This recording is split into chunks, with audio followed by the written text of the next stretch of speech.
Hello दोस्तों, study with concept के इस स्टडी प्लेटफॉर्म पर आप सभी का स्वागत है और साथ ही स्वागत है हमारे इस महासीरीज में। तो क्लास 8th हिस्ट्री एनसीईआरटी की श्रृंखला में आगे बढ़ते हुए आज हम अध्याय 4 आदिवासी, दीकू और एक स्वर्ण युग की कल्पना के बारे में पढ़ेंगे और इस चैप्टर को भी हम क्वेश्चन के माध्यम से समझेंगे कि किस तरीके से क्वेश्चन को डायरेक्ट एनसीईआरटी से पूछा जाता है। ठीक है, तो स्टार्ट करते हैं हम यहाँ पे।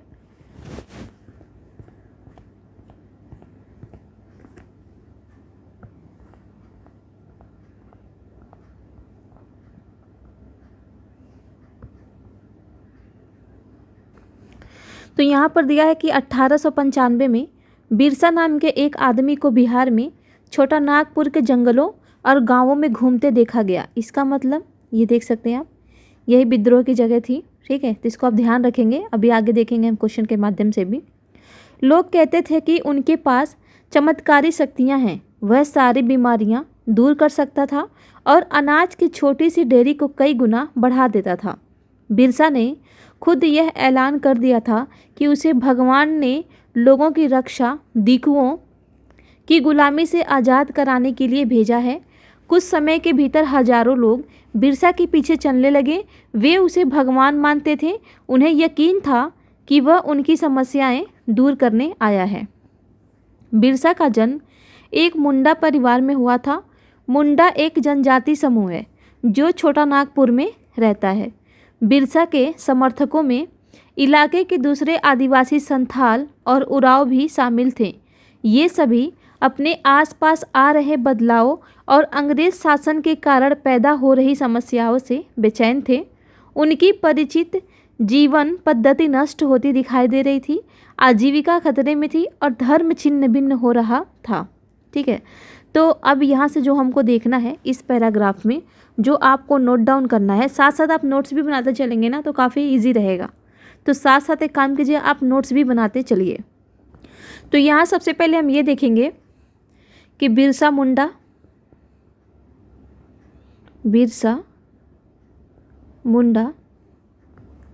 एक जनजाति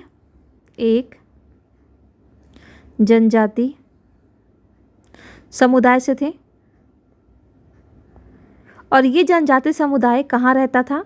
तो ये रहता था छोटा नागपुर के जंगलों में। ठीक है, ये ध्यान देंगे। फिर यहाँ पर एक शब्दावली है दीकुओं। दीकू का मतलब होता है बाहरी लोग। दीकू का मतलब होता है, बस इतना ध्यान रखेंगे, बाहरी लोग मतलब अंग्रेज को ये दीकू बोलते थे, बाहरी लोग। ठीक है, और फिर थोड़ा सा आप ये ध्यान रख लेंगे कि ये जो संथाल और उराव, ये इन आदिवासियों के जो आंदोलन, जो विद्रोह किया था, उनमें इन्होंने भागीदारी निभाई थी, ये शामिल थे। ठीक है, किनके विद्रोह? तो ये जो दीकू लोग थे, इनके खिलाफ विद्रोह में इसके साथ मुंडाओं के साथ संथाल और उराव भी साथ दिए थे, यानी मिल करके इन्होंने विद्रोह किया था। अब आगे देखते हैं। अच्छा, यहाँ पर जो चीज़ है, क्वेश्चन दिया हुआ है कि जिस आदिवासी नेता को जगत पिता कहा जाता था वह था। तो यहाँ पर देख सकते हैं आप, जगत पिता यानी भगवान। ठीक है, तो थोड़ा सा आपको कॉमन सेंस भी लगा करके इस तरीके के क्वेश्चंस को सॉल्व करना है, क्योंकि अभी यहाँ पर आप जितने भी विद्रोह पढ़ेंगे, जनजाति विद्रोह, वहाँ पर कहीं भी किसी भी ऐसे नेता के बारे में नहीं कहा गया है कि वो भगवान के रूप हैं या भगवान ने उन्हें भेजा है या लोग उनको भगवान मानते थे। तो केवल आप यहाँ ही पढ़ रहे हैं। तो अगर यहाँ पर इस तरीके से क्वेश्चन ये पूछा हुआ है तो थोड़ा सा भी अगर आप यहाँ पर ध्यान दिए होंगे तो इस क्वेश्चन को आप आराम से कर ले जाएंगे। इसका आंसर है डी। ठीक है, तो यदि पूछे क्वेश्चन में कि जिस आदिवासी नेता को धरती आबा कहा जाता था, तो भी होगा बिरसा मुंडा। ठीक है, और जगत पिता या भगवान, तो ये सारे का आंसर यही होंगे, डी। उड़ीसा के डोंगरिया कंद कबीले की महिलाएं बाजार जाते हुए नदी से गुजर रही। देखिए, ये सब चीज़ याद करने की ज़रूरत नहीं है कि कहाँ से गुजर रही, कहाँ से नहीं गुजर रही। बस इतना आप ध्यान रखेंगे कि डोगरिया कंद कबीले का संबंध कहाँ से है? तो ये उड़ीसा से है। ठीक है, उड़ीसा से। या ये कह देगा डोगरिया कंद संबंधित है तो कबीले से है। जैसे कि यहाँ पर कह दूँ मैं क्वेश्चन बना दूँ तो डोंगरिया कंद निम्नलिखित में से संबंधित है। तो किससे है? तो कबीलाई उड़ीसा के, ऐसे कर देंगे आप, ये सही रहेगा आपका पूरा, उड़ीसा के कबीलाई समाज से। ठीक है, तो बस इतना ध्यान रखेंगे, कबीलाई समाज से। अब आगे देखते हैं। अब यहाँ पर क्वेश्चन है कि बिरसा किन समस्याओं को हल करना चाहता था? जिन्हें दीकू कहा जा रहा था वे बाहरी लोग कौन थे? उन इलाकों के लोगों को गुलाम कैसे बना लिया था? अंग्रेजों के राज में आदिवासियों के साथ क्या हो रहा था? आदिवासियों का जीवन किस तरह बदल रहा था? इस अध्याय में हम ऐसे ही कुछ सवालों का विचार करेंगे। कुछ सवालों पर विचार करेंगे, तो ये भी आपको बिल्कुल छोड़ देना है। अब सीधा यहाँ आते हैं। पिछले साल आपने आदिवासी समाज के बारे में पढ़ा था। ज़्यादातर कबीलों के रीति रिवाज और रस्में ब्राह्मणों द्वारा निर्धारित रीति रिवाजों और रस्मों से बहुत अलग थी। इन समाजों में ऐसे गहरे सामाजिक भेद भी नहीं थे जो जाति पर आधारित समाजों में दिखाई देते हैं। एक कबीले के सारे लोग कुटुंब के बंधनों में बंधे होते थे, लेकिन इनका यह मतलब भी नहीं है कि आदिवासियों के बीच कोई आर्थिक और सामाजिक फर्क नहीं था। ठीक है, तो आप मतलब ये कह रहा है कि ठीक है, ये सारी चीज़ें उनमें व्याप्त थी, लेकिन इसका ये मतलब नहीं कि उनमें आर्थिक और सामाजिक फर्क नहीं था। ठीक है, तो उसी के बारे में नीचे हम देखेंगे। यहाँ से भी आपको कुछ भी याद करने की ज़रूरत नहीं है। जनजाति समूह किस तरह जीते थे? 19वीं सदी तक देश के विभिन्न भागों में आदिवासी तरह तरह की गतिविधियों में सक्रिय थे। कुछ झूम खेती करते थे। झूम खेती क्या होता था? ये जंगलों को जला करके साफ करते थे जंगलों को। ठीक है, और वो जो राख वाख होता था उसी में ये खेती करते थे, उसी को कहते हैं झूम खेती। तो यहाँ कह रहा है कि उनमें से कुछ समुदाय झूम खेती करते थे। झूम खेती घुमंतू खेती को कहा जाता है। यानी अगर आपसे दे कि धूम खेतू, क्या झूम खेती, ठीक है, यहाँ पर अगर हम देखें तो यहाँ पर आपको लिख देगा कि जो घुमंतू खेती होती थी, घुमंतू खेती का संबंध है किससे है? तो यह है झूम खेती से। ठीक है, तो ये जो घुमंतू खेती होता था इसी को झूम खेती कहते थे, और झूम खेती को ही घुमंतू खेती कहते थे। तो आप यहाँ पर कंफ्यूज नहीं होना, आप दोनों लोगों आपको इन दोनों में से किसी को भी लेकर के कंफ्यूज नहीं होना है। ठीक है, या तो घुमंतू खेती पूछे या झूम खेती पूछे, दोनों का मतलब एक ही होगा। इस तरह की खेती का अधिकांशतः जंगलों में छोटे छोटे भूखंडों पर की जाती थी। ठीक है, तो इस तरह की जो खेती थी वो अधिकांशतः जंगलों में छोटे छोटे भूखंडों पर की जाती थी। ये लोग ज़मीन तक धूप लाने के लिए पेड़ों के ऊपरी हिस्से को काट देते थे और ज़मीन पर उगी घास फूस जला कर साफ कर देते थे। इसके बाद वे घास फूस के जलने पर पैदा हुई राख को खाली ज़मीन पर छिड़क देते थे। इस राख में पोटाश होती थी जिससे मिट्टी उपजाऊ हो जाती थी। वे कुल्हाड़ों से पेड़ों को काटते थे और कुदालों से ज़मीन की ऊपरी सतह को खुरच देते थे। वे खेतों को जोतते और बीज रोपने की बजाय उन्हें बस खेत में बिखेर देते थे। जब एक बार फसल तैयार हो जाती थी तो उसे काट कर वे दूसरी जगह के लिए चल पड़ते थे। जहाँ से उन्होंने अभी फसल काटी थी वह जगह कई साल तक परती पड़ी रहती थी। ठीक है, तो ये भी आप छोड़ सकते हैं, यहाँ भी कुछ भी नहीं है। परती का मतलब तो आप सभी को पता है, खाली ज़मीन जिस पे खेती ना की जा सकती हो। ठीक है, बिल्कुल परती पड़ा हो, खेती ना की गई हो। आगे है कि घुमंतू किसान मुख्य रूप से पूर्वोत्तर और मध्य भारत की पर्वतीय व जंगली पट्टियों में रहते थे। इन आदिवासी समुदायों की जिंदगी जंगलों में बेरोक टोक आवाजाही और फसल उगाने के लिए ज़मीन और जंगलों के इस्तेमाल पर आधारित थी। वे केवल इसी तरह से घुमंतू खेती कर सकते थे। तो ये भी आप छोड़ दीजिए, यहाँ भी कुछ नहीं है। हाँ, यहाँ पर देख सकते हैं ये जो प्रति शब्द दिया है इसका क्या मतलब है, तो कुछ समय के लिए बिना खेती छोड़ दी जाने वाली ज़मीन ताकि उसकी मिट्टी दोबारा उपजाऊ हो जाए। इसका मतलब कि ये पहले जंगलों को साफ़ करते थे, ठीक है, और जला उला कर खेती करते थे। उसके बाद से ये वहाँ से चले जाते थे, कुछ दिन बाद से फिर से उसमें घास फूस उगते थे और फिर दोबारा आकर के ये जला करके उसमें खेती करते थे, ठीक है। साल ये एक पेड़ है, ठीक है, वर्ष से इसका संबंध मत समझ लीजिएगा, ठीक है, ये साल है। महुआ एक फूल जिसे खाया जाता था और शराब बनाने के लिए इस्तेमाल किया जाता है। तो आप सभी को पता है महुआ की रोटी भी बनती है, काफ़ी बढ़िया लगता है, ठीक है।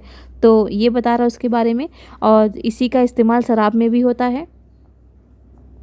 अब यहाँ पर देखते हैं कुछ शिकारी और संग्राहक थे। बहुत सारे इलाकों में आदिवासी समूह पशुओं का शिकार करके और वन उत्पादों को इकट्ठा करके अपना काम चलाते थे। तो ये आदिवासी समूह पशुओं का शिकार करके, तो इन्हें ये मतलब ये घूमते फिरते रहते थे, ठीक है। और विशेषकर ये जंगलों जो वन उत्पाद होते थे उस पे, या फिर जो पशु वशु होते थे इनको शिकार करके ये अपनी भोजन यानी अपना किसी तरीके से आजीविका चलाते थे। वे जंगलों को अपनी ज़िंदगी के लिए बहुत ज़रूरी मानते थे और आज भी ये चीज़ है। उड़ीसा के जंगलों में रहने वाला खोंड समुदाय इसी तरह का एक समुदाय था। तो ध्यान दीजिए यहाँ पर एक आ गया, यहाँ पर शब्दावली एक दिया हुआ है खोंड। खोंड समुदाय ये कहाँ रहता था, तो ये रहता था उड़ीसा के जंगलों में। तो खोंड का संबंध है, खोंड क्या है, खोंड एक जनजाति है, खोंड जनजाति। ये खोंड जनजाति कहाँ पाई जाती है, तो ये पाई जाती है उड़ीसा में, उड़ीसा में पाई जाती है, ठीक है। ये मिलान के लिए आपको दे देगा, जैसे कि अभी हम देख करके आ रहे हैं मुंडा कहाँ पर पाई जा रही है, मुंडा जनजाति ये कहाँ पाई जा रही है, ये छोटा नागपुर पठार में, छोटा नागपुर पठार, ये छोटा नागपुर के जंगल, पठार के जो जंगल होगा, ठीक है, उड़ीसा के जंगल, जंगलों में, ठीक है, छोटा नागपुर के जंगलों में। तो ये चीज़ आप ध्यान रखेंगे। ये जो चीज़ है ना, ये मिलान के लिए दे देता है कि खोंड जनजाति का संबंध कहाँ से है, मुंडा जनजाति का संबंध कहाँ से है, भील जनजाति का संबंध कहाँ से है, गोंड का संबंध कहाँ से है। तो ये सारी चीज़ें आपको ध्यान में रखनी है और आगे अभी हम देखेंगे कैसे क्वेश्चन पूछे गए हैं इससे। फिर है कि इस समुदाय के लोग टोलियां बनाकर शिकार पर निकलते थे और जो हाथ लगता था उसे आपस में बांट लेते थे। वे जंगलों से मिले फल और जड़ें खाते थे। खाना पकाने के लिए वे साल और महुआ के बीजों का तेल का इस्तेमाल करते थे, ठीक है। तो ये जो पौधा है साल का, इसी के बारे में यहाँ पर दिया हुआ है। तो ये भोजन पकाने में साल और महुआ के बीजों के तेल का इस्तेमाल करते थे। इलाज के लिए बहुत सारे जंगली जड़ी बूटियों का इस्तेमाल करते थे और आज भी इन्हें पता होता है कि जंगल में कौन सी चीज़ें हैं जो जिससे आसानी से इलाज किया जा सकता है। मतलब ये अपनी जो ये जो चीज़ें हैं ना, जो नॉलेज है ना, ये मतलब एक दूसरे में ट्रांसफ़र करते रहते हैं, बताते रहते हैं कि ये मतलब चीज़ है, इसका इस्तेमाल इसमें होगा, इसका इस्तेमाल इसमें होगा। मतलब हर कोई अंदाज़ा नहीं लगा पाएगा। और जंगलों में इकट्ठा हुई चीज़ों को स्थानीय बाज़ारों में बेच देते थे। जब भी स्थानीय बुनकरों और चमड़ा कारीगरों को कपड़े व चमड़े की रंगाई के लिए कुसुम और पलाश के फूलों की ज़रूरत होती थी तो वे खोंड समुदाय के लोगों से ही कहते थे। इन समुदायों को चावल और अन्य अनाज कहाँ से मिलते थे? कई बार तो चीज़ों की अदला बदली से काम चल जाता था, यानी वस्तु विनिमय। वे अपने कीमती वन उत्पादों के बदले ज़रूरत की चीज़ें ले लेते थे। कई बार उन्हें ज़रूरी चीज़ें खरीदने के लिए अपनी मुट्ठी भर आमदनी का सहारा लेना पड़ता था। उसमें से कई लोग आसपास के गांव में नौकरी भी करते थे। कोई बोझ ढोता था तो कोई सड़क निर्माण कार्यों में नौकरी करता था। कई आदिवासी खेत मजदूर थे। जब वन उत्पाद कम पड़ जाते थे तो आदिवासियों को मजदूरी के लिए ज़्यादा भटकना पड़ता था। लेकिन उनमें से बहुत सारे समुदाय जैसे मध्य भारत के बैगा औरों के लिए काम करने से कतराते थे। बैगा खुद को जंगल की संतान मानते थे जो केवल जंगल की उपज पर ही जिंदा रह सकती थी। मजदूरी करना बैगाओं के लिए एक अपमान की बात थी। तो देखिए यहाँ से कई सारे फैक्ट आपके निकल के आ रहे हैं। यहाँ तो आप छोड़ सकते हैं, कुछ भी नहीं है, लेकिन यहाँ पर मोस्ट इम्पॉर्टेंट जो है वो है बैगा, ठीक है, बैगा के बारे में। तो इसे देखते हैं। जैसे अगर आप नोट डाउन करते हैं तो केवल इतना लिखेंगे कि बैगा, सबसे पहले तो यही लिखेंगे कि बैगा समुदाय का संबंध है। तो कहाँ से है? तो ये है मध्य भारत से, मध्य भारत से, ठीक है। और आप ऊपर देख ही लिए, तो इस तरीके से मिलान के लिए दे देगा खोंड खोंड दे देगा, कर देगा छोटा नागपुर, ठीक है। फिर आपका यहाँ पर दे देगा मुंडा, कर देगा आपका उड़ीसा। फिर यहाँ पर आपका दे देगा खोंड, कर देगा आपका यहाँ पर जो है मध्य भारत। तो अब आपको ऐसे मिलाना ना, जब मान लीजिए यहाँ पर दिया है आपका खोंड, तो यहाँ पर दिया उड़ीसा, तो यहाँ ले आएंगे। यहाँ पर दिया मुंडा और यहाँ पर दिया छोटा नागपुर, तो यहाँ ले जाएंगे। बाकी ये है आपका ये बैगा, तो बैगा कहाँ है? तो ये है मध्य भारत। तो ऐसे तो मिलाएंगे आप। तो इसी तरीके के क्वेश्चन वो बना करके देता है। तो ये हो गया मध्य भारत। फिर ये जनजाति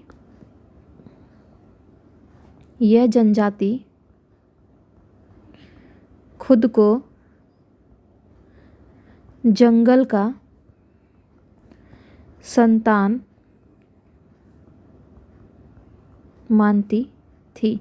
अब बताइए, यदि आपसे पूछ लिया जाता यहाँ से क्वेश्चन कि कौन निम्नलिखित में से कौन सी जनजाति खुद को जंगल का संतान मानती थी, जबकि आपको पता है कि जनजाति लोग ज़्यादातर वहीं रहते हैं, जंगलों में ही रहते हैं, तो आप तो कन्फ्यूज जाते हैं कि उसको लें, मुंडा को लें कि संथाल को लें कि इनको लें, ठीक है। तो इस तरीके से चीज़ें जो आती है ना, वो एनसीईआरटी से ही आती हैं, एनसीईआरटी से ही पूछी जाती हैं। बशर्ते आपको ये ध्यान रखना है कि कौन सी चीज़ें यहाँ पर एग्ज़ाम की दृष्टि से महत्वपूर्ण है। फिर है मजदूरी करना, यहाँ पर दिया ना मजदूरी, तो मजदूरी करना इनके लिए अपमानजनक, अपमानजनक। चौथा आपको लिखना है केवल जंगली उत्पादों पर निर्भरता, ठीक है। तो अब ये केवल शब्द उसमें दे देगा आपको स्टेटमेंट बना करके, क्या पता स्टेटमेंट कैसे बन जाए। तो यदि आपको ये केवल देता है तो यहाँ ये केवल जो मैं आपसे बोलती हूँ हमेशा कि सामान्यतः है, तो ये क्वेश्चन आपका आ जाएगा उस सामान्यतः में, ठीक है। तो ये आपका सही होगा। केवल, केवल मतलब यहाँ पर अगर इनके बारे में केवल करके दे कि केवल ये जंगली उत्पादों पर ही निर्भर रहते थे, तो सही है। और फिर दे दे कि मजदूरी करना इनके लिए अपमानजनक, तो ये भी सही है।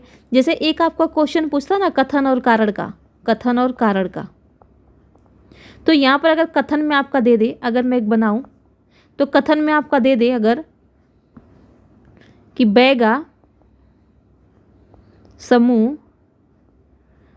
समूहों के लोग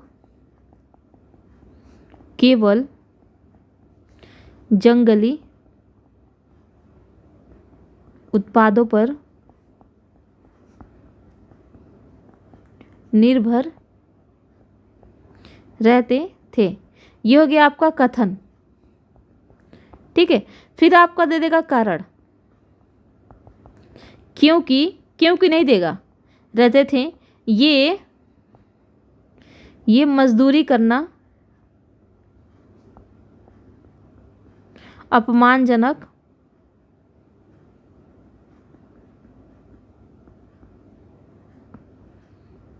मानते थे, ठीक है। फिर आपका यहाँ पर ऑप्शन बना देगा आपका पहला, कथन और कारण दोनों सही हैं, कथन और कारण दोनों सही हैं, और कथन ए का कारण भी सही व्याख्या करता है, सही व्याख्या करता है, ठीक है। दूसरा बना देगा आपका कथन ए गलत है, जबकि कारण बी सही है। ठीक है, तो इस तरीके से करके आपका चारों ऑप्शन बना देगा। तो यहाँ पर देख सकते हैं आप कि यहाँ पर अगर आप देखेंगे ना कि बैका समूह के लोग केवल, अब इस केवल से आप क्या करेंगे कि इसको कहेंगे कि केवल केवल लग गया है तो ये गलत है। ठीक है, और यहाँ पर ये गलत मानेंगे और कारण को आप सही मान लेंगे।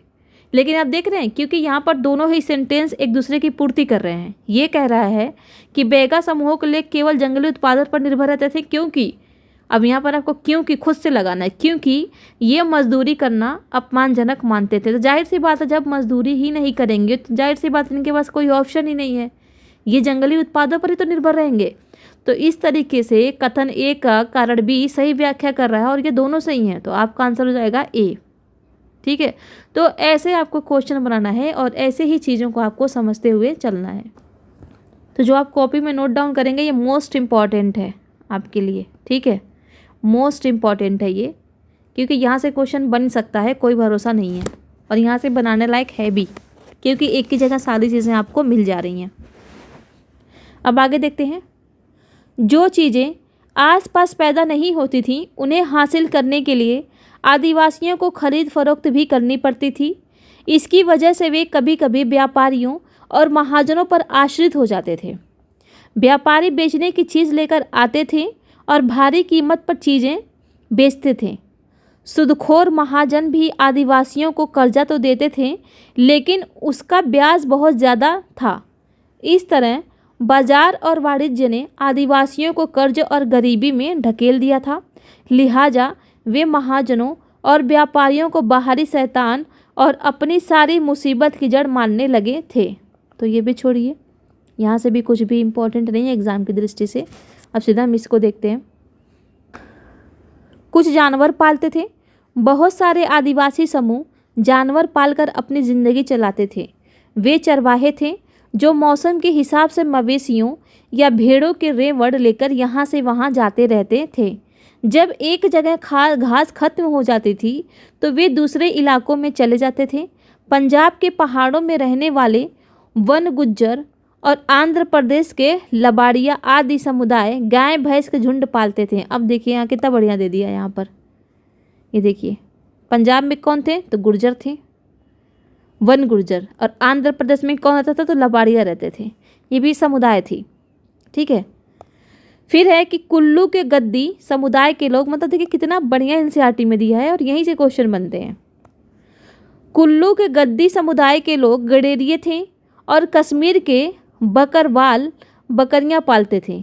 अगले साल इतिहास की पाठ्य पुस्तक में आप उनके बारे में विस्तार से पढ़ेंगे। तो यहाँ से जो आपको ध्यान रखना है, एक तो ये रखना है कि पंजाब में कौन रहता था तो वो रहते थे वन गुज्जर। ठीक है, फिर आंध्र प्रदेश इसमें कौन रहते थे तो ये रहते थे लबाड़िया। और कुल्लू में कौन रहते थे तो कुल्लू में रहते थे आपके ये कौन, गद्दी। ठीक है, और कश्मीर में बकरवाल।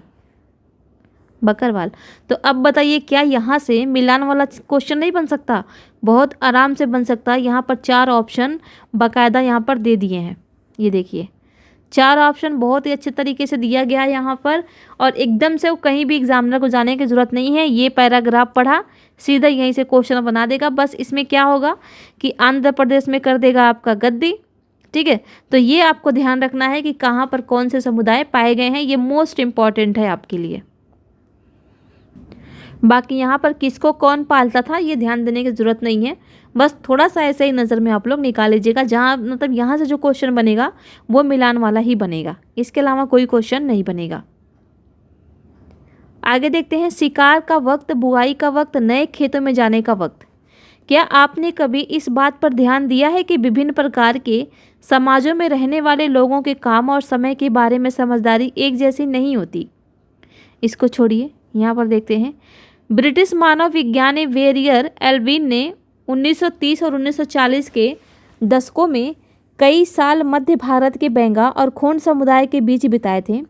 एल्विन द्वारा लिखित निम्नलिखित अंशों को पढ़कर इस समय क्रम और कामों के बंटवारे को समझा जा सकता है। वे लिखते हैं कि चैत में औरतें इकट्ठा करके और बचे खुचे ठूठों को काटने जाती थीं।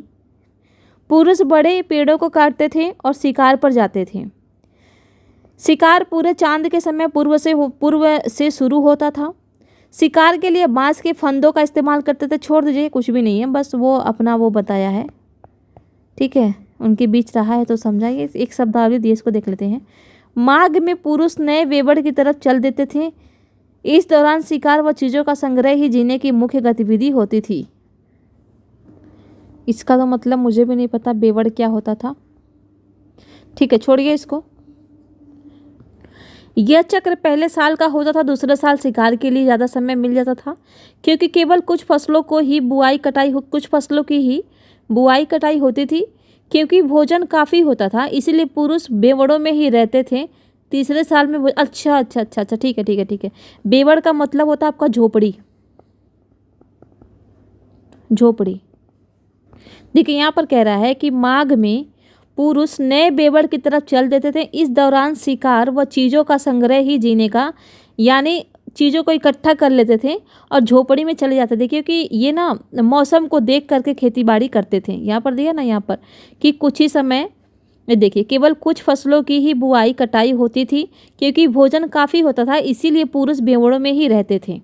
यानी खाने पीने की इनकी व्यवस्था हो जाती थी, तो ये झोपड़ी में ही रहते थे, ठीक है। तो इसका मतलब है झोपड़ी। अब आगे देखते हैं।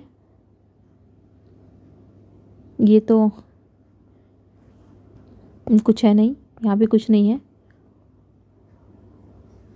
यहाँ पर एक चीज़ और आप ध्यान रखेंगे कि बेरियर एल्विन द्वारा लिखित बेगा और एल्विन की अप्रकाशित रचना नोट्स ऑन द खोंड्स। तो ये नोट्स ऑन द खोंड्स किसकी रचना है?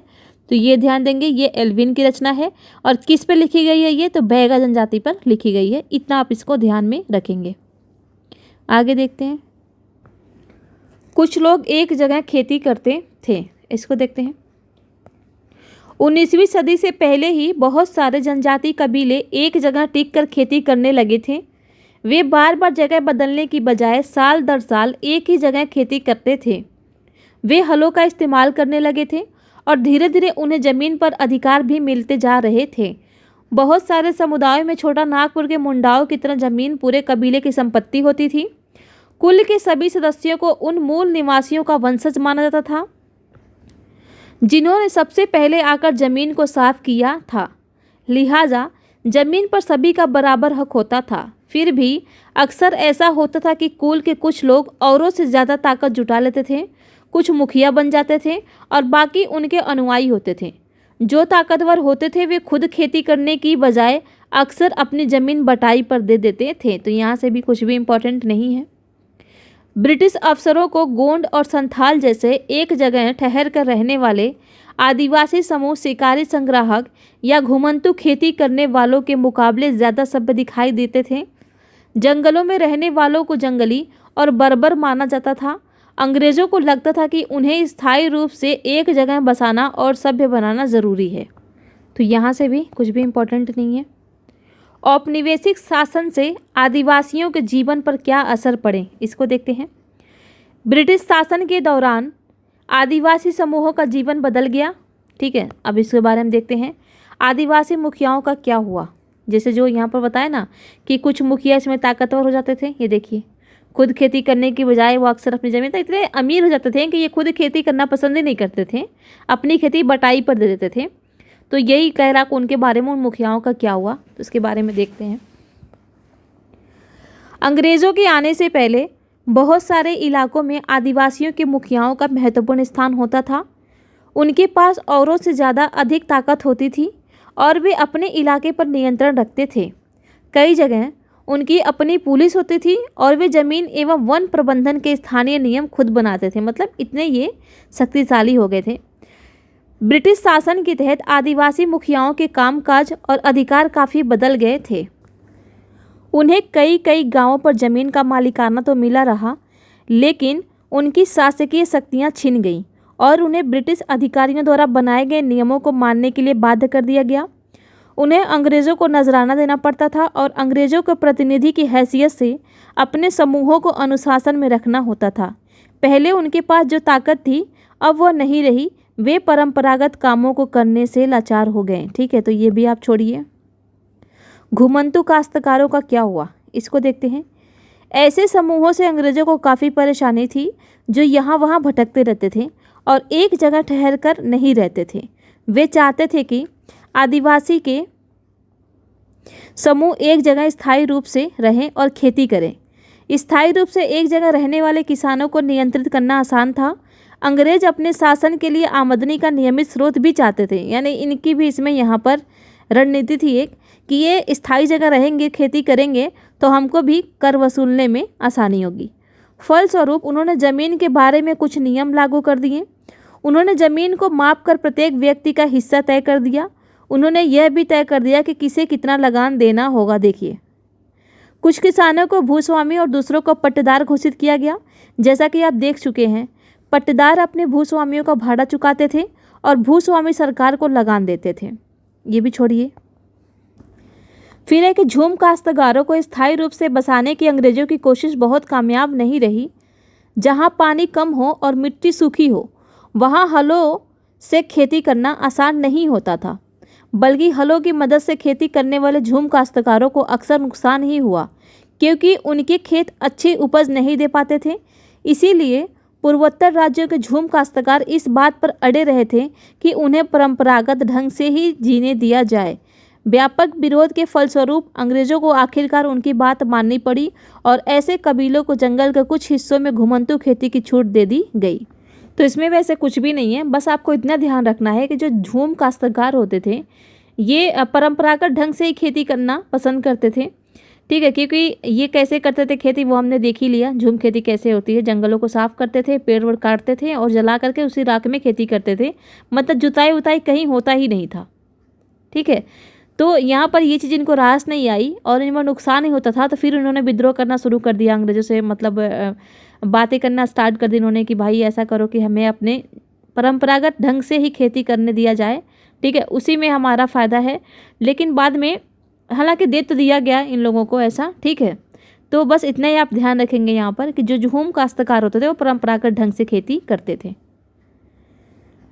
इसको नोट करने वाली ज़रूरत है ही नहीं। ठीक है, तो इसे नोट मत कीजिएगा, बस ऐसे ही थोड़ा सा ध्यान रखिएगा। वन कानून और उनके प्रभाव। जैसा कि आपने देखा है, आदिवासी समूहों का जीवन जंगलों से जुड़ा हुआ था, अतः वन कानूनों में आए बदलाव में से आदिवासियों के जीवन पर भी भारी असर पड़ा। ये कुछ नहीं है, छोड़ दीजिएगा। अंग्रेजों ने सारे जंगलों पर अपना नियंत्रण स्थापित कर लिया और जंगलों को राज्य की संपत्ति घोषित कर दिया था। कुछ जंगलों को आरक्षित वन घोषित कर दिया गया। ऐसे जंगल थे जहां अंग्रेजों की ज़रूरतों के लिए इमारती लकड़ी पैदा होती थी, इसलिए उन्होंने क्या कर दिया, इसको आरक्षित वन घोषित कर दिया था। इन जंगलों में लोगों को स्वतंत्र रूप से घूमने, झूम खेती करने, फल इकट्ठा करने या पशुओं का शिकार करने की इजाज़त नहीं थी। अब झूम खेती करते तो वो काटते, जंगल को जलाते, और इनको चाहिए थी लकड़ी, तो इसलिए इन्होंने क्या किया, इसको आरक्षित वन घोषित कर दिया कि यहाँ पर कोई आ जा नहीं सकता। ऐसी सूरत में झूम काश्तकार किस तरह जिंदा रह सकते थे, इसीलिए उनमें से बहुतों का काम और रोजगार की तलाश में मजबूरन दूसरे इलाकों में जाना पड़ा। तो यहाँ से आप बस इतना ध्यान रखेंगे कि आरक्षित वन किसे कहते हैं। ठीक है, तो यहाँ पर अगर मैं लिखूं आरक्षित वन,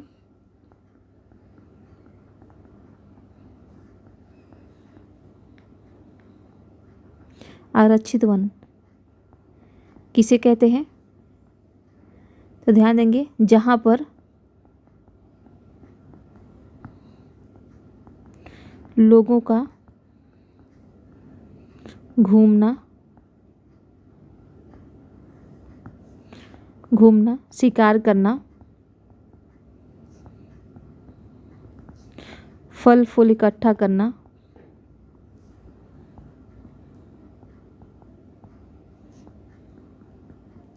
तथा झूम खेती करने की स्वतंत्रता नहीं।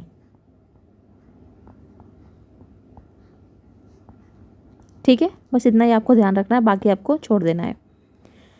जैसे ही अंग्रेजों ने जंगलों के भीतर आदिवासियों के रहने पर पाबंदी लगाई, उनके सामने एक समस्या पैदा हो गई।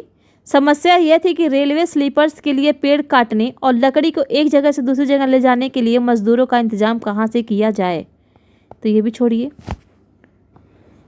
औपनिवेशिक अधिकारियों ने इसका भी एक हल ढूंढ निकाला। उन्होंने तय किया कि झूम काश्तकारों को जंगल के ज़मीन छोटे टुकड़े दिए जाएंगे और उन्हें वहाँ खेती करने की भी छूट होगी, बशर्ते गांव में रहने वालों को वन विभाग के लिए मजदूरी करनी होगी। अब देखिए, और जंगलों की देखभाल करनी होगी। इस तरह बहुत सारे इलाकों में वन विभाग ने सस्ते श्रम की आपूर्ति सुनिश्चित करने के लिए वन गांव बसा दिए। तो इसमें भी इनके कितने ये कितने शातिर थे, यहाँ पर देख सकते हैं कि इनका दिमाग कितना तेज़ था कि ये हर चीज़ का सलूशन निकाल लेते थे। और यही वजह था कि इतने दिनों तक इन्होंने भारत पर शासन किया। स्लीपर लकड़ी के क्षैतिज तख्ते जिन पर रेल की पटरियां बिछाई जाती हैं। इसको छोड़िए। अंग्रेजों के इस देश में जीना कितना कठिन। 1930 के दशक में बेरियर एल्विन ने मध्य भारत में रहने वाले बैगा आदिवासियों के इलाके का दौरा किया। एल्विन इन लोगों के रीति रिवाज, उनकी कला और लोक संस्कृति को जानना चाहते थे। उन्होंने बैगाओं के बहुत सारे गीत इकट्ठे किए। छोड़िए, कुछ भी नहीं है, छोड़ सकते हैं इसको। आप सीधे यहाँ आते हैं। बहुत सारे आदिवासी समूहों ने औपनिवेशिक वन कानूनों का विरोध किया। उन्होंने नए नियमों का पालन करने से इनकार कर दिया और उन्हीं तौर तरीकों से चलते रहे जिन्हें सरकार गैर कानूनी घोषित कर चुकी है। कई बार उन्होंने खुलेआम बगावत भी कर दी। 1906 में सोंग्रम संगमा द्वारा असम में और 1930 के दशक में मध्य प्रांत में हुआ वन सत्याग्रह इसी तरह के विद्रोह थे। तो यहाँ से जो आपका एक फैक्ट निकल के आ रहा है वो ये है कि सोंग्रम संगमा विद्रोह कहाँ हुआ था, तो असम में हुआ था। कब हुआ था, तो 1906 में हुआ था। आपको नोट्स में क्या नोट करने हैं, जैसे कि यहाँ पर कीजिएगा कि सोंग्रम संगमा विद्रोह कब, तो 1906। कहाँ, असम। बस इतना ही लिखना और कुछ नहीं लिखना, ठीक है। अब बाकी ये सब छोड़ सकते हैं हम ऊपर का। अब व्यापार की समस्या, इसको देखते हैं। 19वीं शताब्दी के दौरान जनजातीय समूहों ने पाया कि व्यापारी और महाजन जंगलों में जल्दी जल्दी आने लगे हैं। वे वन उपज खरीदने, नगद कर्जा देने और आदिवासियों को मजदूरी पर रखने के लिए आ रहे हैं। इन सारे बदलावों से क्या असर पड़ने वाले हैं, यह समझने में आदिवासियों को कुछ समय लगा। तो ये भी छोड़िए, कुछ भी नहीं है। यह समझने के लिए आइए रेशम उत्पादकों की स्थिति को देखें। 18वीं सदी में भारतीय रेशम की यूरोपीय बाजारों में भारी मांग थी। भारतीय रेशम की अच्छी गुणवत्ता सबको आकर्षित करती थी और भारत का निर्यात तेजी से बढ़ रहा था। जैसे जैसे बाजार फैला, ईस्ट इंडिया कंपनी के अफसर इस मांग को पूरा करने के लिए रेशम उत्पादन पर जोर देने लगे। ये हम लोगों ने बहुत ही बेहतर तरीके से समझा है पिछले वाली वीडियो में। वर्तमान झारखंड में स्थित हजारीबाग के आसपास रहने वाले संथाल रेशम के कीड़े पालते थे। रेशम के व्यापारी अपने एजेंडे को भेजकर आदिवासियों को कर्जे देते थे और उनसे कृमि कोषों को इकट्ठा कर लेते थे। 1000 कृमि कोषों के लिए 3 से 4 रुपये मिलते थे। इसके बाद इन कृमि कोषों को बर्दवान या गया भेज दिया जाता था, जहां उन्हें 5 गुना कीमत पर बेचा जाता था। तो यहाँ पर आप देख सकते हैं कि ये लोग किस तरीके से 4-5 रुपये में संथालों से तो खरीद रहे हैं, ठीक है। 3-4 रुपये में, 4-5 भी ज़्यादा है, 3-4 रुपये में, कभी 3 रुपये देते थे, कभी 4 रुपये देते थे। और यही चीज़ ले जा करके ये क्या करते थे कि इसे 5 गुना अधिक कीमत पर बेचते थे। यानी कितना फ़ायदा इनको मिलता था। निर्यातकों और रेशम उत्पादकों के बीच कड़ी का काम करने वाले बिचौलियों को जमकर मुनाफा होता है। अब देख सकते हैं ये बिचौली, व्यापारी तो थे ही, ठीक है, व्यापारी को तो अलग मुनाफा हो ही रहा है, इसके साथ साथ बिचौलियों को भी काफ़ी मुनाफा होता था। तो यहाँ से कुछ भी ध्यान रखने की ज़रूरत नहीं है। हाँ, थोड़ा सा बस इतना ध्यान रखेंगे कि जो संथाल थे वो रेशम के कीड़े पालते थे और व्यापारी खरीदते थे इनसे। और आप जाहिर सी बात है, ये बेचारे क्या जानेंगे, ये तो बस इतना पता था कि हाँ इतने का हमको 3 या 4 रुपये मिलते हैं, बाकी क्या पता नहीं कि 5 गुना दाम भी बाहर मिलेगा। तो इतना ध्यान रखेंगे। ये रेशम के कीड़े भी पालने का काम करते थे। रेशम उत्पादकों को बहुत मामूली फ़ायदा मिलता।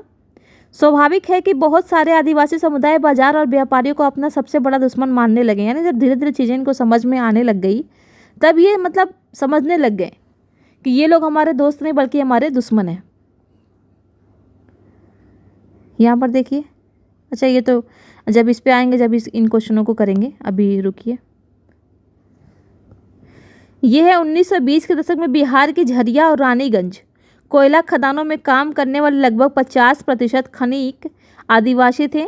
अंधेरी और दम घोंटू खदानों की गहराई में काम करना न केवल शरीर को तोड़ता था बल्कि यह खतरनाक था। वह अक्सर सचमुच जान ले लेता था। 1920 के दशक में देश के कोयले खदानों में हर साल 2000 से ज़्यादा मजदूर मारे जाते। ठीक है, तो यहाँ से जो आपको ध्यान रखना है, ये 2 चीज़ रखने हैं कि झरिया और रानीगंज क्या है, तो कोयले का खदान है। झरिया और रानीगंज कोयले का खदान है। कहाँ है ये, तो बिहार में है। ठीक है, इसे यहाँ पर मैं लिख दूँ झरिया और रानीगंज बिहार में है। एक तो ये ध्यान रखेंगे और दूसरा ध्यान रखें क्या है, ये कोयले के खदान है। कोयले के खदान, बस इतना ही लिखेंगे। अगला है काम की तलाश। काम की तलाश में घर से दूर जाने वाले आदिवासियों की दशा तो और भी खराब थी। 19वीं सदी के आखिर से ही चाय बागान फैलने लगे थे। खनन उद्योग भी एक महत्वपूर्ण उद्योग बन गया था। असम के चाय बागानों और झारखंड के कोयला खदानों में काम करने वालों के लिए आदिवासियों की बड़ी संख्या में भर्ती किया गया। इन लोगों को ठेकेदारों की मार्फत भर्ती किया जाता था। ये ठेकेदार न केवल उन्हें बहुत कम वेतन देते थे बल्कि उन्हें वापस घर भी लौटने नहीं देते थे। तो ये भी कुछ इम्पोर्टेंट नहीं है, यहाँ से भी कुछ नहीं निकल रहा एग्ज़ाम के लिए। नज़दीक से देखने पर 19वीं और 20वीं शताब्दियों के दौरान देश के विभिन्न भागों में जनजाति समूहों ने बदलते कानूनों, अपने व्यवहार पर लगी पाबंदियों, नए करों और व्यापारियों और महाजनों द्वारा किए जा रहे शोषण के खिलाफ कई बार बगावत की। 1831-32 में कोल आदिवासियों ने और 1855 में संथालों ने बगावत कर दी। मध्य भारत में बस्तर विद्रोह 1910 में हुआ और 1940 में महाराष्ट्र में वर्ली विद्रोह हुआ। बिरसा जिस आंदोलन का नेतृत्व कर रहे थे वह भी इसी तरह का विद्रोह था। तो अब यहाँ से हम समझेंगे क्वेश्चंस को। ठीक है, सबसे पहले तो ये आपको ध्यान रखना है कि संथाल विद्रोह कब हुआ था, तो 1855-56 में हुआ था। ठीक है, 56 भी थे तो भी आपको कंफ्यूज नहीं होना है। 1855-56 में हुआ था। और यहाँ पर देखिए 1831 और 32 में हुआ था आपका कोल विद्रोह। ठीक है, तीसरा बस्तर विद्रोह जो हुआ था 1910 में हुआ था और चौथा वर्ली विद्रोह जो हुआ था 1940 में हुआ था महाराष्ट्र में। तो क्या ये मिलान के लिए आपको नहीं देगा, आराम से दे सकता है। ठीक है, और क्वेश्चन तो यहाँ पर है ही, लेकिन और क्वेश्चन हम देख लेते हैं। जैसे कि यहाँ पर कर देगा आपका, कुछ नहीं करेगा, सबसे पहले तो क्रमानुसार कर देगा, क्रमानुसार। तो आप देख सकते हैं 4 यहाँ पर दिया है, 4 ही ऑप्शन चाहिए भी होते हैं। तो यहाँ पर कर देगा आपका कोल विद्रोह। कोल विद्रोह कब हुआ है? कोल विद्रोह 1831 और 32 में। ठीक है, फिर आपका यहाँ पर मैं कर देती हूँ। ठीक है, यहाँ पर पहला कोल विद्रोह कब हुआ है? 1831 और 32 में। उसके बाद से आपका क्या हुआ, देखिए क्रम से दिया भी है। एग्जामिनर को यहाँ से क्वेश्चन बनाने में कोई दिक्कत नहीं होगा, उठा के बस रख देगा। संथाल विद्रोह दूसरा है आपका संथाल, कब हुआ है? 1855 में या 56, जो भी दे। फिर है आपका बस्तर विद्रोह, बस्तर विद्रोह कब हुआ है? तो ये हुआ है 1910 में। ठीक है, फिर आपका है वर्ली विद्रोह 4, वर्ली विद्रोह ये कब हुआ है? 1940। तो देख सकते हैं आप, क्रम से लगा दीजिएगा एकदम आराम से। 31, 32, 56, 55, 56, 10, 1940, ठीक है। और थोड़ा सा आप लोकेशन ध्यान रख लेंगे कि जो वर्ली विद्रोह हुआ था वो कहाँ का था। वर्ली विद्रोह ये कहाँ पर हुआ था, तो ये हुआ था महाराष्ट्र में। और दूसरा ध्यान रखेंगे, ये वाला जो हुआ है ये बस्तर विद्रोह। बस्तर विद्रोह ये आपका कहाँ हुआ है बस्तर विद्रोह, तो ये हुआ है मध्य भारत में। मध्य भारत में, ठीक है। तो इतना ही आपको यहाँ से ध्यान रखना है। अब क्वेश्चन देख लेते हैं। यहाँ पर देखिए, यदि आपको एक चीज़ पता है, केवल आपको अगर एग्जैक्ट डेट याद है, तो यहाँ पर देखिए पावना विद्रोह है, संथाल है, एका है, ताना भगत है, ठीक है। आप देखिए, आपको पता है कि संथाल कब हुआ था, 1855-56 में। तो सी का देखिए 1 कहाँ है, सी का 1 केवल यहाँ आ रहा है। आपका आंसर हो गया बी, मतलब और कहीं है ही नहीं, और कहीं है ही नहीं। एक चीज़, एक मतलब एक विद्रोह का आपको वर्ष याद करने से आपका यहाँ पर एक क्वेश्चन सॉल्व हो जा रहा है। तो इसको आप हल्के में ना लीजिएगा, ठीक है। ये देखिए क्वेश्चन 19 में पूछा है, ये देखिए 16 में पूछा है। संथाल विद्रोह कब हुआ था, देखिए यही चीज़ है, ठीक है। फिर यहाँ पर अगर हम देखें, ये देखिए ये पूछ लिया है कोल विद्रोह। देखिए क्वेश्चन में से भी क्वेश्चन बन जाता है। कोल विद्रोह यहाँ पर पहले आप इसको देखिए, कहाँ गया, रुक जाइए, इसी से संबंधित क्वेश्चन है।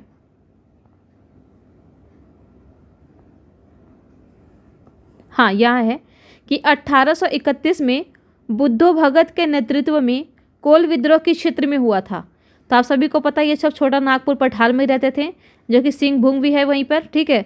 तो यहाँ पर देखिए आपका आंसर हो गया बी। और इस क्वेश्चन में से भी क्वेश्चन बन गया है। यहाँ पर देखिए 1831 में हुए कोल विद्रोह का नेतृत्व किसने किया था, ये देखिए, ये देखिए नेतृत्व किसने किया था।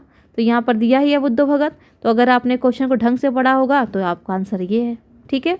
फिर यहाँ पर देखिए, अब यहाँ भी आपको चलो अहोम नहीं पता, संथाल नहीं पता, मोफला नहीं पता, संथाल तो पता ना, सॉरी, यहाँ पर आपको मोफला नहीं पता, अहोम नहीं पता, लेकिन आपको कोल और संथाल पता है। तो संथाल लाइए, सी का 1, सी का 1 देखिए पहले में ही आ गया, आपका आंसर ए हो गया, ठीक है। और ये 17 में पूछा है। तो देख सकते हैं आप किस तरीके से यहाँ पर मतलब कितने क्वेश्चन बन जा रहे हैं एक ही पैराग्राफ से।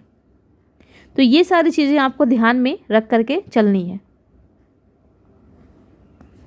और ये तो विशेष कर ध्यान रखेंगे क्योंकि अभी तक ये क्वेश्चन नहीं बना है, तो क्या पता बनी जाए क्रमानुसार, क्योंकि क्वेश्चन तो यहीं से आएगा घुमा फिरा के, चाहे जैसे भी आए, ठीक है, और कहीं से तो आएगा नहीं। अब देखते हैं बिरसा मुंडा के बारे में। बिरसा का जन्म 1870 के दशक के मध्य में हुआ। उनके पिता गरीब थे। बिरसा का बचपन भेड़ बकरियां चराते, बांसुरी बजाते और स्थानीय अखाड़ों में नाचते गाते बीता था। उनकी परवरिश मुख्य रूप से बोहंडा के आसपास के जंगलों में हुई। गरीबी से लाचार बिरसा के पिता को काम की तलाश में जगह जगह भटकना पड़ता था। लड़कपन में ही बिरसा ने अतीत में हुए मुंडा विद्रोह की कहानियां सुन ली थी। उन्होंने कई बार समुदाय के सरदारों को विद्रोह का आह्वान करते देखा था। बिरसा के समुदाय के लोग ऐसे स्वर्ण युग की बात किया करते थे जब मुंडा लोग दीकुओं के उत्पीड़न से पूरी तरह आज़ाद थे। ये आप देख सकते हैं, दीकू मतलब वही बाहरी लोग। सरदारों का कहना था कि एक बार फिर उनके समुदाय के परंपरागत अधिकार बहाल हो जाएंगे। वे खुद को इलाके के मूल निवासियों का वंशज मानते थे और अपनी ज़मीन की लड़ाई लड़ रहे थे। वे लोगों को याद दिलाते थे कि उन्हें अपना साम्राज्य वापस पाना है। तो यहाँ से कुछ भी नहीं है, एग्जाम की दृष्टि से महत्वपूर्ण, इसको आप छोड़ सकते हैं। बिरसा स्थानीय मिशनरी स्कूल में जाने लगे, जहाँ उन्हें मिशनरियों के उपदेश सुनने का मौका मिला। वहाँ भी उन्होंने यही सुना कि मुंडा समुदाय स्वर्ग का साम्राज्य हासिल कर सकता है और अपने खोए हुए अधिकार वापस पा सकता है अगर वे अच्छे ईसाई बन जाएं और अपनी खराब आदतें छोड़ दें। तो ऐसा हो सकता है बाद में बिरसा ने, ऐसा हो सकता है, ठीक है, क्या हो सकता है, यही कि वो मुंडा समुदाय जो है स्वर्ग का साम्राज्य हासिल कर सकता है। बिरसा ने एक जाने माने वैष्णव धर्म प्रचारक के साथ भी कुछ समय बिताया। उन्होंने जनेऊ धारण किया और शुद्धता व दया पर जोर देने लगे। तो यहाँ से भी आपको सिर्फ एक फैक्ट ध्यान रखना है कि इन्होंने वैष्णव धर्म को अपनाया था। ठीक है। अपनी किशोरावस्था में बिरसा जिन विचारों के संपर्क में आए उनमें वे काफ़ी गहरे तौर पर प्रभावित थे। बिरसा का आंदोलन आदिवासी समाज को सुधारने का आंदोलन था। अब देख सकते हैं आप यहाँ पर, यानी इन्होंने आंदोलन किया था। ठीक है, तो बिरसा का आंदोलन। तो अब यहाँ पर देखिए मुंडा विद्रोह का नेतृत्वकर्ता कौन थे। अब ये इस क्वेश्चन पे आइए, ये देखिए बिरसा मुंडा किसके पक्ष में थे। तो यहाँ पर आप देख सकते हो किसी के पक्ष में नहीं, यहाँ पर झारखंड दिया है, छत्तीसगढ़ दिया, उत्तराखंड, छोटा नागपुर थोड़ी ना दिया है। ठीक है। मुंडा विद्रोह का नेता कौन था, तो आप देख सकते हैं बिरसा ही थे जिन्होंने आंदोलन किया। मुंडा विद्रोह का नेता कौन था, यहाँ से भी वही है आपका, किसने, तो बिरसा ने किया था। ठीक है,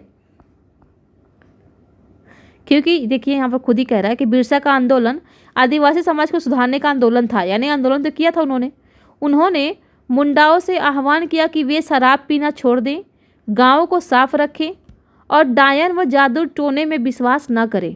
यानी जो अंग्रेज कहते थे कि ये जो उनकी खराब जो आदतें हैं, अगर वे ये आदतें छोड़ दें तो समुदाय, ये जो मुंडा समुदाय है वो स्वर्ग का साम्राज्य हासिल कर सकता है। तो यही बातें इन्होंने सुना था और वो आकर के यहाँ पर वो मतलब बोलने लगे कि आप इन सब चीज़ों में विश्वास मत कीजिए। यहाँ ध्यान देने वाली बात यह है कि बिरसा ने मिशनरियों और हिंदू जमींदारों का भी लगातार विरोध किया। वह उन्हें बाहर का मानते थे जो मुंडा जीवनी शैली को नष्ट कर रहे थे। तो यहाँ पर जो दीकू शब्द जो है वो दीकू शब्द केवल अंग्रेजों से नहीं है। ठीक है, ये दीकू शब्द केवल अंग्रेजों से नहीं है, यहाँ पर आप ध्यान देख सकते हैं। ये जो दीकू मानते थे तो इसमें हिंदू जमींदार भी शामिल थे। इन दीकुओं में अंग्रेज, फिर आपके जो ये मिशनरी थे और हिंदू जमींदार,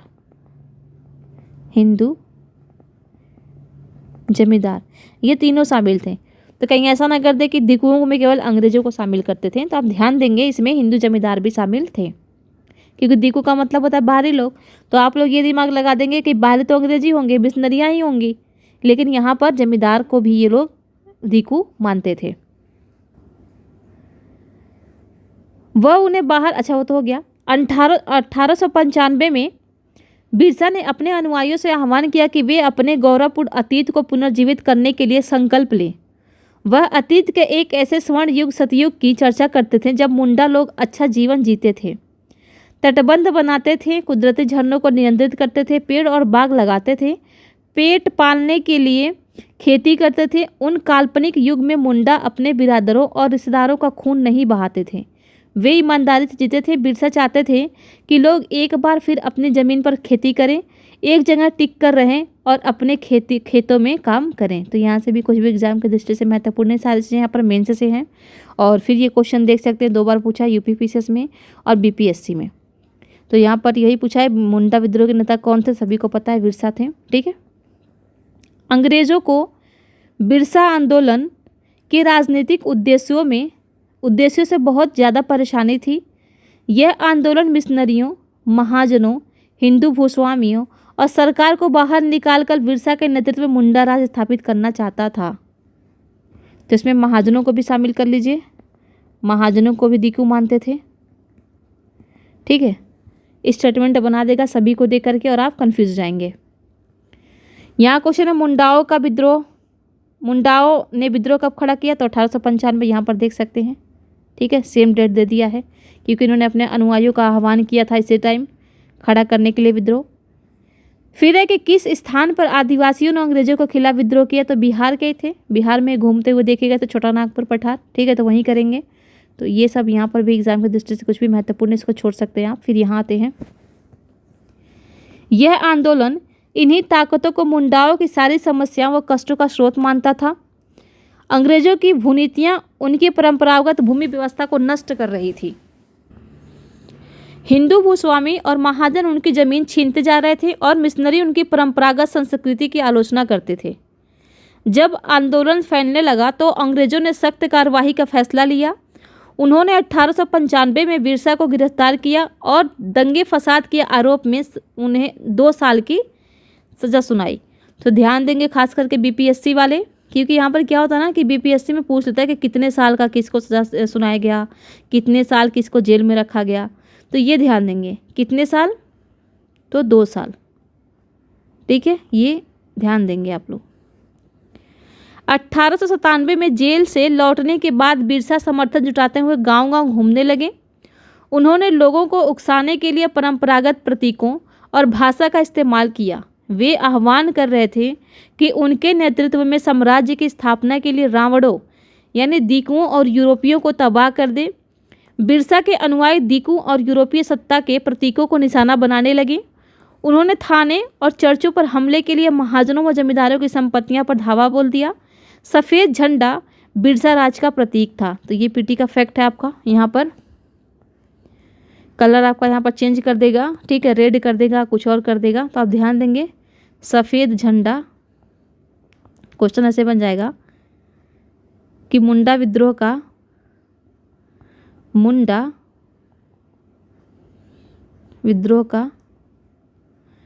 प्रतीक था। पहला लाल झंडा, ठीक है, लाल झंडा। दूसरा कर देगा आपका हरा झंडा, हरा क्योंकि जंगल था, ठीक है, हरा झंडा। तीसरा आपका कर देगा सफ़ेद झंडा। और चौथा आपका कर देगा पीला झंडा। तो ध्यान देंगे क्योंकि 1857 का जो सिपाही विद्रोह हुआ था तो उसमें पूछा गया है बीपीएससी में कि उसका प्रतीक क्या था। 1857 विद्रोह का प्रतीक क्या था, तो वो था रोटी और कमल का फूल। ठीक है, तो रोटी कमल था, तो कोई भरोसा नहीं है। यहाँ से भी पूछ सकता है आपसे कि मुंडा विद्रोह का प्रतीक क्या था, तो ध्यान देंगे वो था सफ़ेद झंडा। सन 1900 में बिरसा की हैजे से मृत्यु हो गई। ये भी क्वेश्चन पूछा हुआ कि बिरसा मुंडा की मृत्यु कैसी हुई थी, तो हैजे के थ्रू हुई थी। ये भी आप ध्यान रखेंगे। और आंदोलन ठंडा पड़ गया। यह आंदोलन 2 मायनों में महत्वपूर्ण था। पहला, इसने औपनिवेशिक सरकार को ऐसे कानून लागू करने के लिए मजबूर किया जिनके जरिए दीकू लोग आदिवासियों की ज़मीन पर आसानी से कब्जा ना कर सके। यानी ये जो आंदोलन था वो सफल हुआ था। ठीक है। दूसरा, इसने एक बार फिर जता दिया कि अन्याय का विरोध करने और औपनिवेशिक शासन के विरुद्ध अपने गुस्से को अभिव्यक्त करने में आदिवासी सक्षम है। उन्होंने अपनी शक्ति प्रदर्शन कर दिया। उन्होंने अपने खास अंदाज में अपनी खास रस्मों और संघर्ष के प्रतीकों के जरिए इस काम को अंजाम दिया। ठीक है, तो यहाँ से आपको कुछ भी याद करने की ज़रूरत नहीं है, बस यहाँ से एक ही फैक्ट है और वो ये है कि इनकी मृत्यु कब हुई थी, तो ये 1900 में हुई थी। और किसके कारण हुई थी, तो वो हैजे के कारण हुई थी। अब यहाँ पर देख लेते हैं, हमें नगदी की क्या ज़रूरत। ऐसे बहुत सारे कारण हैं जिनकी वजह से आदिवासी और अन्य सामाजिक समूह प्रायः बाजार के लिए पैदावार नहीं करना चाहते। पापुआ न्यू गिनी के इस जनजातीय गीत में इस बात की झलक मिलती है कि वहाँ के आदिवासी बाजार को किस तरह कहते हैं। ठीक है, तो ये सब कुछ भी नहीं है, छोड़ दीजिए। बाकी यहाँ देख लेते हैं क्या है। अंग्रेज़ों ने आदिवासियों को के रूप में वर्णित किया। तो अगर आप लोगों ने मेरे साथ लाइन बाय लाइन पढ़ा होगा तो इसको काफ़ी अच्छे से आप समझ चुके होंगे और इसको देने में आपको आंसर मतलब 2 सेकंड भी नहीं लगेंगे इसका आंसर देने में। ठीक है, तो क्या बोलते थे वो, जंगली और बर्बर बोलते थे, जंगली और बर्बर बोलते थे। ठीक है, झूम खेती में बीज बोने के तरीके को कहा जाता था। आपको सभी को पता है वो हल का यूज नहीं करते थे, क्या करते थे, बीज को बिखेरते थे। तो बिखेरना कहा जाता है, बिखेरना मतलब छींटना।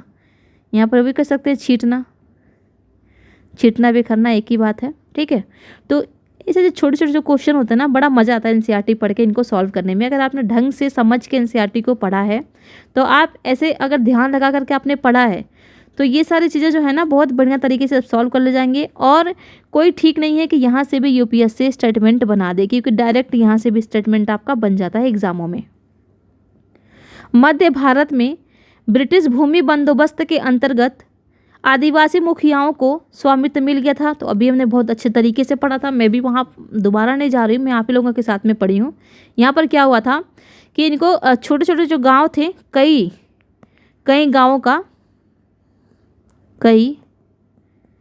गांवों का स्वामित्व मिल गया था, लेकिन इनसे प्रशासनिक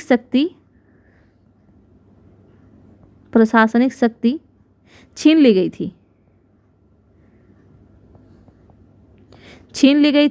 ठीक है। और इनके पहले जो नियम वगैरह इनके खुद के नियम होते थे, लेकिन अब ये अंग्रेज़ों को नियमों के अधीन हो गए थे। उन्हीं के नियमों का पालन करने के लिए इनको बाध्य किया जाने लगा था। ठीक है। तो ये सारी चीज़ें वहाँ पर हम लोग अच्छे से पढ़ चुके हैं। अब देखते हैं असम के और बिहार की में काम करने वालों के लिए आदिवासी जाने जाने। अच्छा, अभी हमने देखा असम के चाय बगानों और बिहार में हमने देखा था झरिया और रानीगंज क्या था, कोयले का खदान था। तो बिहार की कोयला खदानों में काम करने के लिए आदिवासी जाने लगे। ठीक है। तो ये आपका हो गया। अच्छा, ये है सही गलत बताना है आपको। तो झूम काश्तकार जमीन की जुताई करते और बीज रोपते। अभी हमने देखा गलत है ये, क्योंकि छिटाई वो बीज झूम की जुताई करते ही नहीं थे वो तो जंगलों को जलाते थे और जला करके उनके राख में खेती करते थे, जोतने की ज़रूरत ही नहीं पड़ती थी। तो ये तो गलत हो गया आपका। व्यापारी संथालों से कृमि कोष खरीद कर उन्हें 5 गुना ज़्यादा कीमत पर बेचते थे। सही बात है। उनसे कितने 3 या 4 रुपये में खरीदते थे और ले जा करके उन्हें 5 गुना ज़्यादा कीमत पर बेचते थे। बिरसा ने अपने अनुयायियों का आह्वान किया कि वे अपना शुद्धिकरण करें, शराब पीना छोड़ दें और डायन व जादू टोने जैसी प्रथाओं में यकीन न करें। तो सही बात है, क्योंकि वो जब पढ़ने जाते थे तो ईसाई मिशनरियों से उन्होंने सुना था कि यदि ये जो हैं मुंडा जो हैं, ये अपनी गलत आदत छोड़ दें तो ये कुछ भी कर सकते हैं। ठीक है। तो जब ये वो कर रहे थे अनुयायियों को मतलब जुटा करके विद्रोह करने के लिए जोश भर रहे थे, तो उस टाइम पे उन्होंने बोला कि ये सारी चीज़ें आप छोड़ दीजिए, इसमें यकीन मत कीजिए। अंग्रेज आदिवासियों की जीवन पद्धति को बचाए रखना चाहते थे, यही तो मेन मुद्दा था। इसका बार बार वो आलोचना करते थे, बचा कहाँ रहे थे, जब भी तो विद्रोह हुआ था इनका। ठीक है। तो इस तरीके से आप देख सकते हैं ये गलत है आपका, ये सही ये गलत। ठीक है। और बाकी जो छोटे छोटे क्वेश्चन है ना, इनको आप लोग खुद कीजिए, यहीं से आपकी प्रैक्टिस होगी। ठीक है। बाकी अगला हमारा चैप्टर 5 है, जब जनता बगावत करती। ये भी वेरी मोस्ट मतलब बहुत ही ज़्यादा इम्पॉर्टेंट ये चैप्टर है और यहाँ से बहुत सारे क्वेश्चंस आपके बनेंगे। तो इसको हम अगले वीडियो में देखेंगे। अभी के लिए इस वीडियो को यहीं समाप्त करते हैं। आप सभी को बहुत बहुत धन्यवाद और अच्छे से इसका नोट्स बनाइए और रिवीजन करते रहिए। Thank you.